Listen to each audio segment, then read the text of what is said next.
Hello Sagittarius, and welcome to this little corner of the internet that is Wild Fox Alchemy. Thank you for taking the time to hang out with me today. My name is Maria Guyan and I am an intuitive business success coach and a tarot card reader, and I'm here to do your business reading for September the 13th to the 19th. Let's get started. Sacrifice. What can you let go of? This is a card from the Magic of You deck from Fiona Horn, and if you've been with me before, you'll know that I normally use a spirit animal deck. But for whatever reason, I was drawn to use this oracle this week, and it's been quite lovely. Do you feel like you are being kept in the dark? Do you feel like you are buried? Redefine your thoughts to contemplate that you are not buried, but planted. Soon it will be your time to bloom and to be aware and to know, but for now you must merge with the darkness in order to grow. The maiden has sacrificed her ego to become her primal self. Her reptile-like spine descends from her pineal gland and plunges deep into the earth, rooting her into the mother's dark embrace and plugging her into Gaia's source. Is she emerging from the earth or being drawn into it? Both aspects are appropriate to consider. On the one hand she is planted, on the other she is blooming. When this card appears, it is time to consider what you are willing to sacrifice or let go of. What are you prepared to recycle in yourself, in people, places and things around you in order to nourish and grow? The harder the sacrifice, the greater the exponential growth. Now, Fiona does rituals at the end of each of these cards, and some of them are more practical than others. This one is actually called the Grand Silence, and it's about sacrificing speech for a day in order to really hear. In the morning, light a candle and gaze at the flame for a few minutes and breathe slowly to relax your mind. When you are ready to start, take a deep breath and say, God, Goddess, Universe, I offer you my sacrifice. Then snuff the flame with your fingertips. Your grand silence has begun. If necessary throughout the day, you can write notes on paper, but do not text or type emails. This is a time of planting in the physical world and not the virtual. When you can't immediately voice/type thoughts or opinions and feelings, it forces you to truly listen and see what is happening around you. It is a version of being planted. You remain quiet so you can learn and grow. Before going to bed, light the candle again. As the flame brightens, open your lips and take a loud, audible breath. Your first words to break grand silence can be, thank you, God, Goddess, Universe, for accepting my sacrifice. Blow the candle out when you are ready to go to sleep. Some of these rituals are great, and I think there can be a lot learned from them. You know, maybe it's something that you would consider doing. If you do it, let me know in the comments. Tell me how it goes. I do think there's overwhelming amounts of connection now. In a really bizarro way, though, because whilst we're connected constantly by social media, by email, by WhatsApp, by whatever mode you use, we're so disconnected at the same time. Disconnected from ourselves and disconnected from true friendship, from true relationships. We can't really have true relationships virtually. It's not the same thing. It's very one-sided. It's very insular. You know, like these people that fall in love with somebody that they've met on the internet. They've created something in their own mind. It's not a real true connection that you get from physically meeting somebody. And that's why when they actually meet these people, it falls apart instantly, because the connection that they believe they've made is something they've created themselves, inside of themselves. It's not a true connection with that other person. So they don't feel it anymore and they give up. And then everybody ends up very hurt and upset. But, you know, that's another story. But that's another story. This is not a love and romance channel. This is a business channel. So let's get on with this. We've got the 8 of Acorns, energy and results. We've got the 6 of Crystals, synergy and gratitude. We've got the 3 of Acorns, foresight and exploration. There's a lot of acorn energy here, which is all about energy, enthusiasm, passion, purpose. And then we've got the Hermit, contemplation and wisdom. Okay. So, the 8 of Acorns, what's that all about? The 8 of Acorns is about moving forwards and letting go of past things. This is completely in line with this sacrifice card. What are you prepared to let go of? This card is saying to you, it's time for you to let go of some things. It's time for you to consider what you're going to do to move forwards. How are you going to move forwards here? I'm going to move that along a little bit because the light from my window is shining on that card and it can't be seen very well. Letting go of things will bring results. It's the 8. We're talking about moving forward. We're talking about being not too far from a finishing line there. So letting go of things could be the thing that you need to do to create massive results. I was talking to a client the other day who had hundreds and hundreds and hundreds of courses, meditations, just products and services. And I went to their website, and honestly, it was overwhelming, the amount of things they had on offer. And there's that old saying of people who are overwhelmed and don't know what to choose, choose nothing and leave. And that was the feeling that I got when I visited their website. They were offering so many things, I just didn't know what to do with it. So my suggestion was that she just compile all these things into one program or 2 programs instead, so that people could just see instantly what it was they wanted and choose it. Because despite having so many options on this menu of things, people were not buying. And it was purely the overwhelm. So that's what I've been drawn to tell you about with this card, because letting go of some of those things and making more compact, smaller, clearer options will bring that person the results that they want. So that's just something to think about. The 6 of Crystals next. This is about cooperation and working well with other people. It's about gratitude as well. It's about childhood memories, this one, making you feel warm and fuzzy inside, I think. Sometimes childhood memories don't always make us feel warm and fuzzy inside or feel grateful, but, you know, this is not a case of this. I feel like there's something going on in the background in your childhood that is going to bring something in for you. We move to the 3 of Acorns. This is about foresight and exploration. How do you make your plans happen?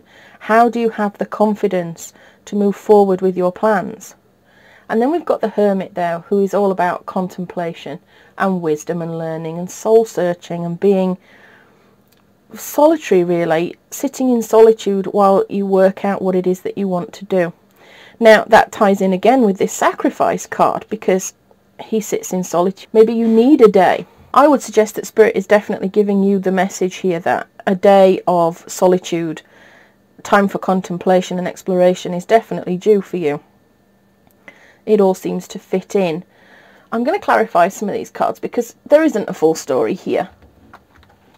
And Sagittarius, I like a full story because I'm nosy. So we'll start with clarifying this 8 of Acorns, and I'm going to use the Rider-Waite deck. So I'll tell you something really strange. When I first started doing tarot, the Spirit Song deck was the one that I connected with instantly. I never understood how people chose a deck. I thought you just went for one that you thought looked pretty. I've got something like 22 decks. But that one just worked for me instantly. And I had the Rider-Waite deck because that's what everybody said you should start with. And I could not connect with that deck at all. I could not connect with it. I hated it, in fact, and I would never, ever, ever get it out. And it's only sort of recently that suddenly everything's clicked for me, and I love this deck now. We've got the Ace of Cups there. This is about a new way of being creative, a new way of being, possibly a new relationship coming in. Now, like I said, this is not a love and relationship reading. And yet, I feel this new relationship coming in.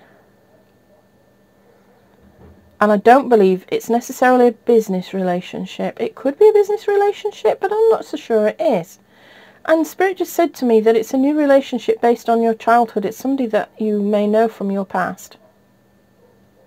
Why this is important, I don't know. Maybe this is somebody that's going to help you with your business. I'm trying to... Is this a love relationship, Spirit, that's going to boost business? Or is it just a person from the past that's going to come along and help? That's going to join forces or do a joint venture or do something that's going to take this business forward? I don't know. We've got the King of Swords there. And he is all about logic and justice, making decisions, setting boundaries. He's an authority figure.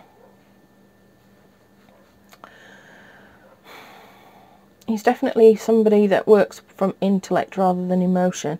Now, is this you or is this somebody else coming in? I feel like it's this new relationship. It's this other person that is coming in. And he is somebody that is definitely... He's all about rules and boundaries. He is an authority figure somewhere, but I don't... Almost like a father figure. And it makes me wonder if this person from the past that is coming back in is maybe a father or an uncle or somebody that has taken that role, that father figure role somewhere in your life. But that suggested a new relationship. But this is suggesting it's somebody that you already know. Let's see what else we've got. We've got another one here. We've got the Queen of Pentacles.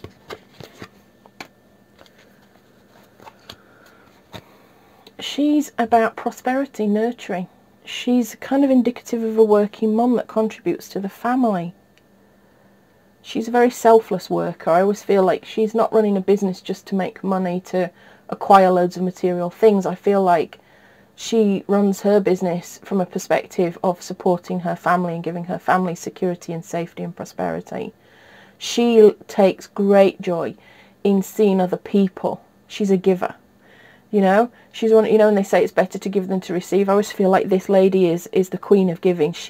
Her face lights up when she sees her children happy, when she sees her partner happy, when she can lavish them in wonderful things. That's the way I feel about her. She's very grounded. She's very calm. And I do feel like that's you, Sagittarius. I do feel that's you. And that's your aim in your business. You've got this new relationship, this new thing going on with somebody who's a bit of an authority figure. He could just be a bossy boots. And then we've got the Ace of Pentacles there. A new financial opportunity, prosperity, you manifesting. There are people coming into your business, into your life and business, Sagittarius, and they are going to do wonders for your business. And I do feel like somehow they are linked to your past, to your childhood. Now, it could be that they remind you of a grandfather, a father, a mother. Although I don't think that this new person coming in, I think that is you. I think this male energy, this King of Swords energy is somebody that is coming in that is reminding you. It could be a new business coach, a male business coach. It could be a family friend. I still feel like you might know them, or they feel like somebody you know. And they're going to help you. They're going to help you. They're going to work well with you to move your business forward.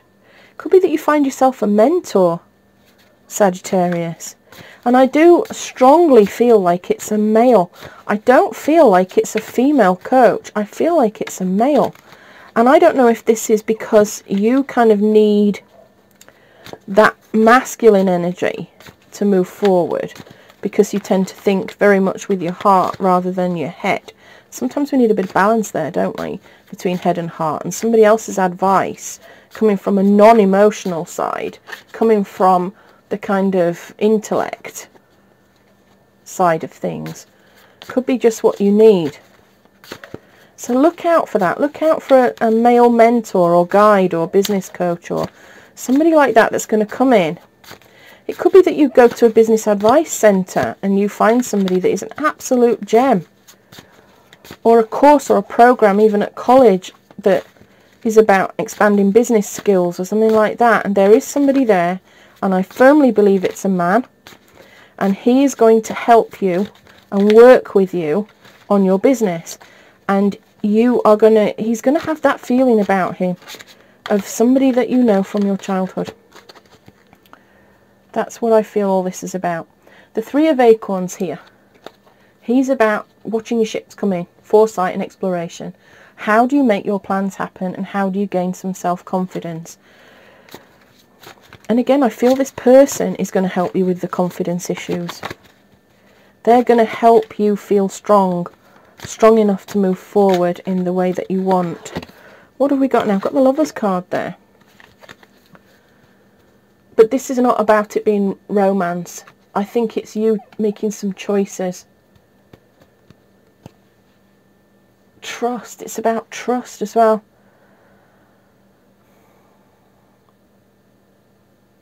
I feel very much like this self-discovery, this exploration, this how do you make your plans happen and create the confidence to go for it. This card is telling me that whoever this king is here, you need to trust what he says and what he advises, and he's going to help you make a plan to go forward. Listen to him, because I think his advice is going to be really important to you. So can we just clarify finally this Hermit? Now I've got the Emperor. Flipping it. That's a lot of major arcana here. There's a lot of stuff there to pick up. The Emperor is all about focus, setting rules and setting boundaries, doing what's right and wrong, and feeling very stable. And stability is what you're after. With this Queen of Pentacles, you want stability for yourself and for your family. And that is what you're after. And again, I feel that he is very indicative of somebody that is going to come in and help you. He's going to help you create your business in the way that it needs to be created. He's going to show you the ropes and help you set your business up the right way. I think maybe it's about, I don't know, I was just told rules and regulations for making things like food or soap or cosmetics, that you actually need guidance on that, because you could be in the process of breaking the law or breaking the rules by what you're doing currently, even however innocently that might be. And it could be that this Emperor, again, he's the guy, this King of Swords guy, that is going to say to you, no, this is what you need to do and I'm going to help you do it, so that you get everything above board and the way that it should be, so you can move forward very confidently. But look out for him, Sagittarius. Look out for this guide that is going to change things for you. But there's certainly an element of letting go of some things that don't serve. There's a very big element of that.